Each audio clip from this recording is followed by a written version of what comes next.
നമസ്കാരം കൂട്ടുകാരെ. എഴുത്താണോ വായനയാണോ ആദ്യം ഉണ്ടായത്? എന്ത് ചോദ്യമല്ലേ? എഴുതാതെ എങ്ങനെയാ വായിക്കുക?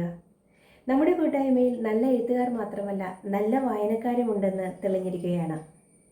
ഇന്ന് നമ്മുടെ കൂട്ടായ്മയിൽ നിന്നും പുസ്തക ആസ്വാദനവുമായി എത്തുന്നത് ആരാണെന്നറിയണ്ടേ? വരൂ, വീഡിയോയിലേക്ക് പോവാം. പ്രിയ സഹോദരി സഹോദരന്മാരെ, എല്ലാവർക്കും എൻ്റെ വിനീതമായ നമസ്കാരം. എന്നെ ഏറെ നൊമ്പരപ്പെടുത്തിയൊരു കഥയാണ് വിശപ്പ് പ്രമേയമാക്കി ശ്രീ സന്തോഷ് എച്ചിക്കാനം രചിച്ച ബിരിയാണി. ആ കഥയുടെ അവസാന ഭാഗം ഞാനിവിടെ വായിക്കട്ടെ. അയാൾ കുഴിയിലെ പച്ചമണ്ണിൽ മലർന്നു കിടന്നു. അപ്പോൾ കാറ്റിലാടുന്ന കിളിയോലകൾക്കുള്ളിലൂടെ നിലാവിൻ്റെ ഒരു കീറ് കുഴിയിലേക്ക് വന്നു. കൂടെ സിനാനും. കോരിയിട്ട മണ്ണിനുമേൽ കാൽ അമർത്തിവെച്ച് അവൻ ചോദിച്ചു, ഹോ ഗയാ? ഹാജി. ഗോപാൽ യാദവ് എഴുന്നേറ്റു. സിനാൻ കൈകൾ നീട്ടി. അതിൽ പിടിച്ച് മുകളിലെത്തിയതും എവിടെ നിന്നോ 3-4 പേർ ഒരു പച്ച വീപ്പ താങ്ങിക്കൊണ്ട് വന്ന് കുഴിയിലേക്ക് കമഴ്ത്തി. എല്ലിന് കഷ്ണങ്ങളോട് കൂടിയുള്ള ബിരിയാണി ഒരു കുന്നുപോലെ ഇടിഞ്ഞു വീഴുന്നത് ഗോപാൽ യാദവ് നെഞ്ചിരിപ്പോടെ കണ്ടു. ഒരു മൺകൂനയ്ക്കുള്ളിൽ നിന്നെന്ന പോലെ അയാൾ തല പൊക്കിയപ്പോൾ വീണ്ടും ഒരു വീപ്പ കൂടി വന്നു. അതിനുശേഷം വന്നതൊന്നും അയാൾ നോക്കിയതേയില്ല. ഒടുവിൽ ദം പോലും പൊട്ടിക്കാത്ത ഒരു ചെമ്പ് കൂടി വന്നു. എച്ചിൽ കൊണ്ട് കുഴി നിറഞ്ഞു.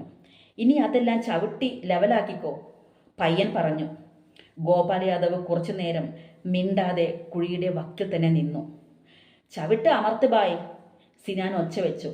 മണി 11 ഗോപാൽ യാദവ് കാലുയർത്തി. കിടക്കുന്നത് ബസുമതിയാണ്. ചവിട്ട് ബായ്, സിനാൻ വീണ്ടും ഒച്ച വയ്ക്കുന്നു. ചവിട്ടി, നെഞ്ചത് തന്നെ ചവിട്ടി.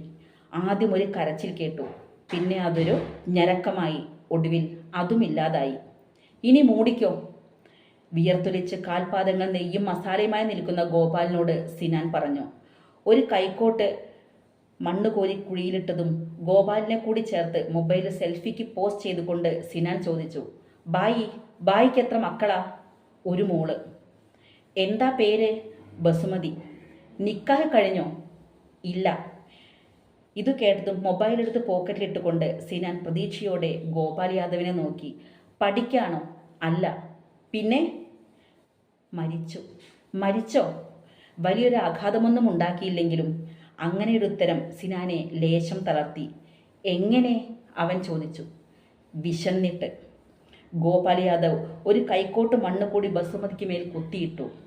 പിന്നെ കുറേ ശ്വാസം ഉള്ളിലേക്ക് വലിച്ചെടുത്തു. എല്ലാവർക്കും എൻ്റെ ഹൃദയം നിറഞ്ഞ വായനാ ദിനാശംസകൾ.